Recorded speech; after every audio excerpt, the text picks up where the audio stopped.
போக்கோல வந்து C55 அப்படிங்கிற ஒரு பட்ஜெட் ஸ்மார்ட் ஃபோனை வந்து போக்கோ நிறுவனம் இந்தியாவில் லான்ச் பண்ணியிருக்காங்க. இந்த ஃபோனில் என்ன விஷயங்கள் வருது அப்படிங்கிறத டீட்டெயிலாக இந்த வீடியோவில் பார்க்கலாம். முதல்ல ஃபோனோட பேக் சைடில் இருக்கிற பில்ட்லேருந்து ஆரம்பிக்கலாம். பார்க்கறதுக்கு லெதர் ஃபினிஷ் மாதிரி இருந்தால் கூட இது ஒரு பிளாஸ்டிக் பில்டாக வருது.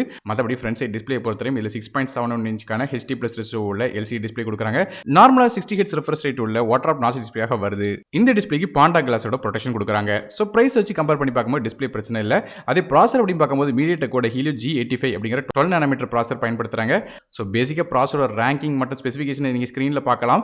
இந்த ப்ராசர் மூலமாக ஆப்ஸ் ரன் பண்ணுற பிரச்சனை இருக்காது. மல்டி டாஸ்கிங் ஓரளவு பண்ணலாம். மற்றபடி கேம்ஸ் அப்படின்னு பார்க்கும்போது நமக்கு வந்து இன்டர்னல் கேம்ஸ் மட்டும் தான் இதில் விளையாட முடியும். மேலும் ரேம் மற்றும் இன்டர்னல் ஸ்டோரேஜ் அப்படின்னு பார்க்கும்போது இந்த ஃபோன் வந்து 4GB RAM 64GB ஸ்டோரேஜ் மற்றும் 6GB RAM 120GB ஸ்டோரேஜோட வருது.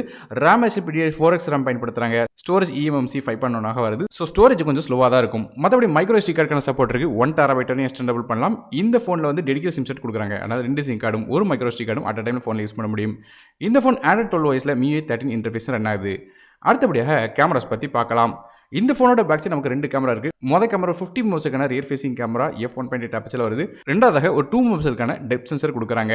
மற்றபடி ஃப்ரண்ட் சைடில் 5 மெகாபிக்சலுக்கான ஃப்ரண்ட் ஃபேசிங் கேமரா செல்ஃபிக்காக கொடுத்துருக்காங்க. ஃபிங்கர் பிரிண்ட் ஸ்கேனர் ஃபோனோட பேக் சைடில் வருது. மேலும் 3.5 ஆடியோ ஜாக் சப்போர்ட் இருக்கு. இந்த ஃபோனுக்கு IP52க்கான ரேட்டிங் இருக்கு. அதனால் லைட்டாக தண்ணி பட்டாமல் பிரச்சனை வராது. மேலும் இந்த ஃபோனுக்கு வந்து 5G சப்போர்ட் கிடையாது. 4Gக்கான VoLTE சப்போர்ட் மட்டும் தான் இருக்கு. பேட்டரிஸ் பற்றி பேசலாம். இதில் ஒரு 5000 mAh பேட்டரி கொடுக்குறாங்க. சார்ஜ் பண்ணுறதுக்கு 10 வாட் சார்ஜிங் கொடுக்குறாங்க. ஆனால் சார்ஜிங்காக மைக்ரோ USB போர்ட் தான் கொடுக்குறாங்க. USB Type C போர்ட் கொடுக்கல. ஸோ இது ஒரு நெகட்டிவான விஷயமா இருக்கு. மற்றபடி ஃபோனோட பிரைசிங் எப்படி பார்க்கும்போது 4GB RAM 64GB ஸ்டோரேஜ் விலை 9499க்கும் 6GB RAM 120GB ஸ்டோரேஜ் விலை 10999 அப்படிங்கிற விலையில் ஃபிளிப்கார்ட் வெப்சைட்டில் இருக்கிறாங்க. இதோட லிங்க்ஸ் கீழே டிஸ்கிரிப்ஷனில் கொடுக்குறேன். ஸோ பிரைசிங் வச்சு பார்க்கும்போது ஸ்பெசிஃபிகேஷன் கண்டிப்பாக ஓரளவு நல்லா தான் இருக்குன்னு சொல்லலாம். ஸோ நீங்கள் இதை பற்றி என்ன நினைக்கிறீங்க அப்படிங்கிறது கீழே காமெண்ட் செக்ஷனில் மென்ஷன் பண்ணுங்கள். வீடியோ பிடிச்சா ஒரே லைக் கொடுத்துருங்க. நானும் டெக் நமக்காக மற்ற வீடியோ சந்திக்க நன்றி. வணக்கம்.